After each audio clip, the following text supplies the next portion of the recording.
Hello, today we're working with the exponent laws of exponents, however you want to call it. So that includes square roots, because square roots are technically exponents, like fractional exponents. So we're going to start with show that this is equal to this. So I could just tell you, that that is equal to that, but if I show you, then you don't have to trust me anymore because it's been shown. Like, it just is. Right? If I told you I could fly, you just have to trust me. If I showed you I could fly, then you don't have to trust me anymore. It just would be. So it's a better way of thinking to not have to trust me if you just know it. So we could show these properties. We don't have to show all of them. There's not enough time for that. But here's a couple square root properties. We know that the square root of a times b is equal to the square root of a times the square root of b. It's an old property. Let's show that. So here's how you show something. You start with something that's accepted as true. So if we were back in the geometry, this is true by what's called the reflexive property. But anyway, we'd agree that a times b is equal to a times b. Alright, then what we can do is we can take the square root and square this side, and it's still true. So I didn't change anything. It's still a true scenario, because if you square root something and then square it, those cancel out. Remember there? And now if we work with this side over here, we can change this around. It's all about manipulating. You don't want to I don't want to use the word change anymore. We're not changing anything, we're just manipulating it. It's good for math, not good in relationships. So if your girlfriend or something is trying to change you or manipulate you, we don't want to do that. So this can be turned into this, because the square root of a times the square root of a is a. And then the square root of b times the square root of b is b. So we're good here. This is still a true statement. And then we can, because it's multiplication, we can just kind of move things around. It doesn't matter the order, because you're all multiplying. As long as you've got square root of a, square root of b, square root of a, square root of b. There we go. And then we can rewrite this. Think of it as these two things being multiplied together. So it's the square root of a times the square root of b squared, since there's two of them. And so here's what we have. We have, bring this down on this side. We have the square root of ab squared is equal to this squared. And now we can cancel the square off of both sides. And now we're left with our property. Square root of ab equals the square root of a times the square root of b. So I didn't change anything. It's all based off of truth. This is based off of this truth, which is based off of this truth, which is based off of this truth, which is based off of the truth that AB is equal to AB. Now, is that a universal truth? Is that a truth that is always true? Can you find a loophole in that truth? Is there such thing as absolute truth? Does mathematics have absolute truth? Interesting questions. The next one. Can we show that this is equal to this? So once again, we're going to start with something that is pretty much undebatable. A over b is equal to a over b.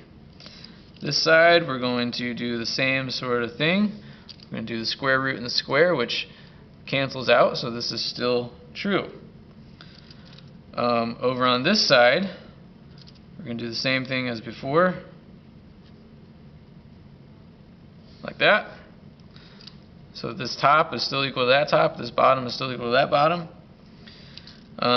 which we can rearrange. You can rewrite that as the square root of a squared over the square root of b squared. It's the same thing, because you got two a's up there, which can now be rewritten as, let's see, where am I? Where did I go? squared, like that. And so bring this down. And now you can take the square off of both sides, and we now have the square root of a over b is equal to the square root of a over the square root of b. So there it is. Showed it again. This is true because this is true, and this is true because this is true, and this is true because this is true, and this is true because this is true, and it all started with a over b is equal to a over b. So, is that absolute truth right there? Does mathematics have that built into itself? It's a very interesting question. Okay, square roots. One of my favorite things about square roots that I like to use. Did you know that the square root of a is the same thing as a to the 1/2? In fact, if I'm ever doing something in my calculator, or I want to find the square root of a number, so like say the square root of 81, I could do the square root of 81 and have to plug it in and make sure it's under the square root like that. Or I could do 81 raised to the 0.5 power, and there it is. It's the same thing. So, and this goes on as well. The cubed root is the same as a to the 1/3 power. Fourth root is the same as a to the 1/4 power. My copy didn't copy all that great, but you have it online, so you should be able to see it a little better. These are all of the laws of exponents. You probably learned these in algebra class. So let's go through the laws of exponents. So a to the m times a to the n, you just add the exponents. That's like 2 cubed times 2 to the 4th. What that really means is 2 times 2 times 2, that's 2 cubed, times 2 times 2 times 2 times 2. That's 2 to the 4th. So altogether, there are 7 2's, 2 to the 7th. So you don't have to do this every time. You can just add the exponents. 3 plus 4 is 7. As opposed to, well, let's go to division now. So let's say it was 2 to the 4th over 2 cubed. What that really means is 2 times 2 times 2 times 2 over 2 times 2 times 2. Those cancel off, and you're left with 2 to the 1. But you don't have to do this every time because you can just subtract the exponents. So what's 4 minus 3? 2 to the 1st power. And then there's a power to a power. Power to a power. So if I've got, say, if I have, say, 3 squared to the 3rd, we'll say. What that means is you've got 3 times 3 times 3 times 3 times 3 times 3. You got 3 squares for a total of 3 to the 1, 2, 3, 4, 5, 6. 3 to the 6th. So all you do in this scenario when you got a power to a power is you multiply 2 times 3 there, so 3 to the 6th. In this scenario, you can, if you've got 2 times 4 to the 3rd, you can rewrite that as 2 to the 3rd times 4 to the 3rd. And it's the same sort of deal as this. It means you've got 3 of these things. I've got 3 of these things. And so you can kind of separate it. What you can't do is you can't separate it. If there's a plus, you can't separate it. That's different. If there's a plus, you have to do 2 plus 4 first and then do cubed. Alright, same thing with exponents here. This should all be review, I'm hoping. Anything raised to the 0 power is 1. Why?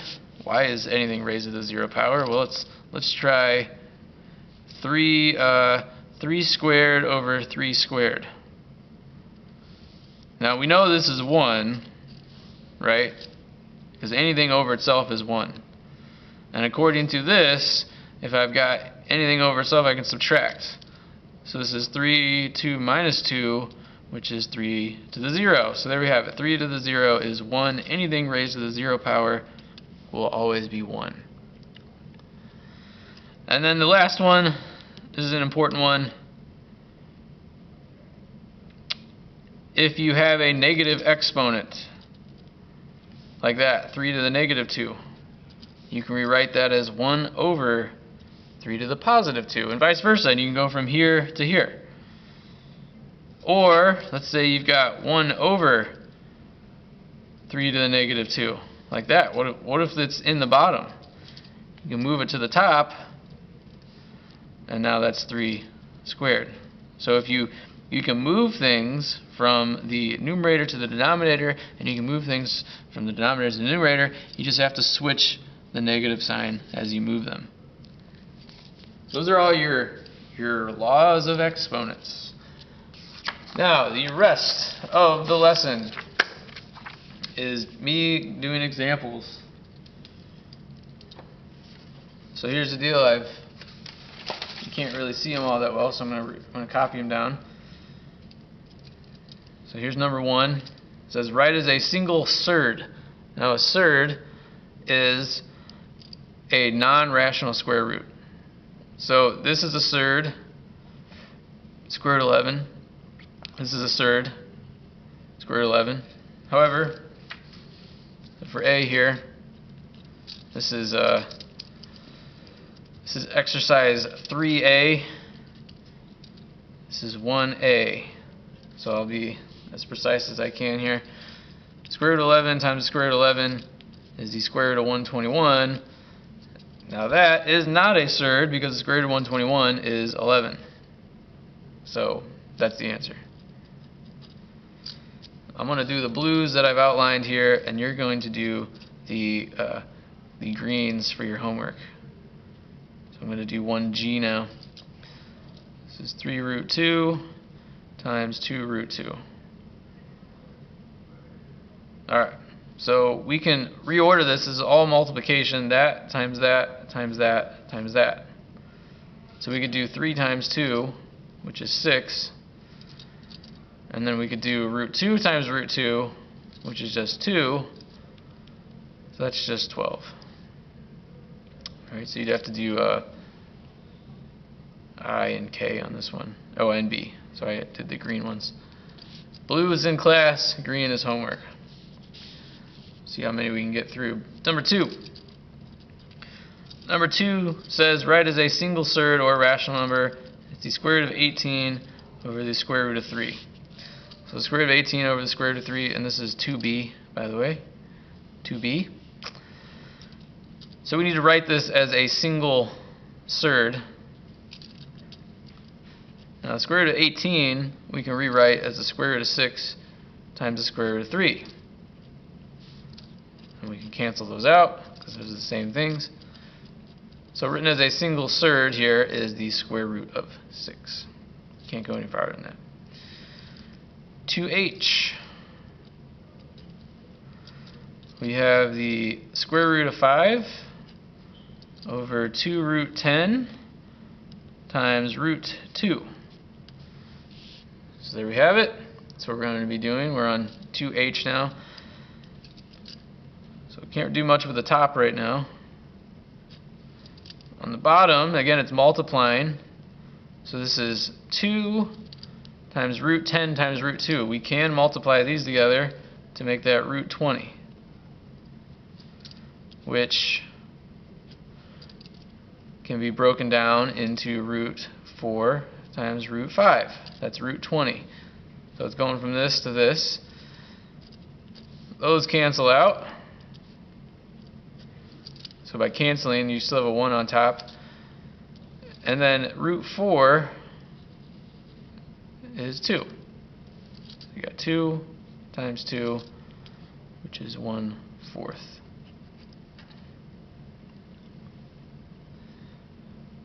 That was 2h. Now I'm going to go down to, I'm going to do 3i 3h. This is on exercise 3a. You'll see that on your notes. It says simplify. So the square root of 54. Write in simplest form. Now, square root of 54 is absurd. It's an irrational square root. It's that number right there. I can rewrite that. Hopefully you remember this.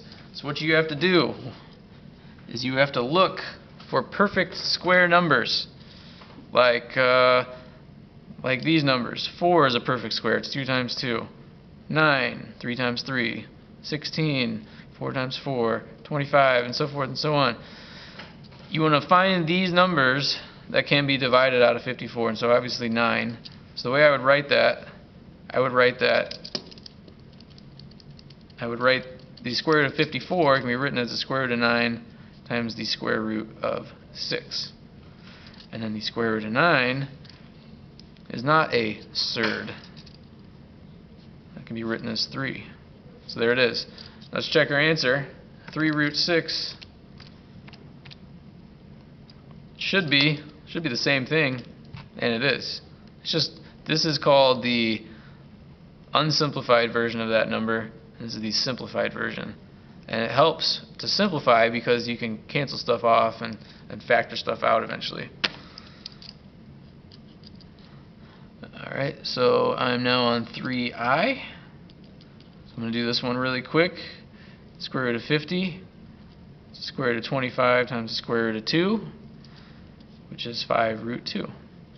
So I've simplified that. As I go through these, feel free to pause it, take a breath, but that's what we're working on. You can skip 4. Alright, now I'm moving on to 5a. 5a on that worksheet, and 5a says to simplify 2 root 2 plus 3 root 2. 2 root 2 plus 3 root 2. So now, this is called a term. This is a term and this is a term. And now these two terms, because they're split by a plus sign or a negative sign, terms are split by positives and negatives. So this is a term and this is a term, and these terms both have the square root of 2. So what I can do is I can factor that out. And that leaves me with 2 plus 3, like that. And so altogether, I would write this as 5 root 2 is how I would write that. It's 5 root 2.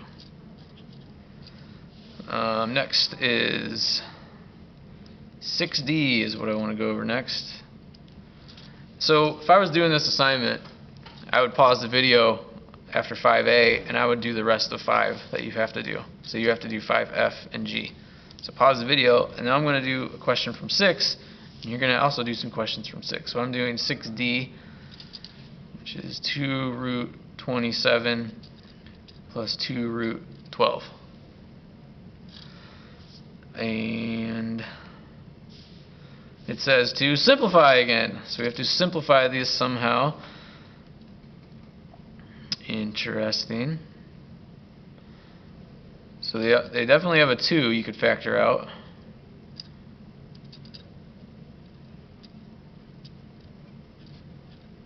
Like that. Can we simplify these? So inside here, 27 is 9 times 3, and 12 is 4 times 3, which means we can factor out a root 3. So now the root 3 is outside the parentheses, factoring that out, and left inside is root 9 plus root 4. Okay. You can't add those together. Well, we can when we finish. So 2 root 3 times 3 plus 2, because root 9 is 3 and root 4 is 2, which turns out to be 2 root 3 times 5. So altogether, 2 times 5 is 10. 10 root 3. It's a puzzle. So this turned into this.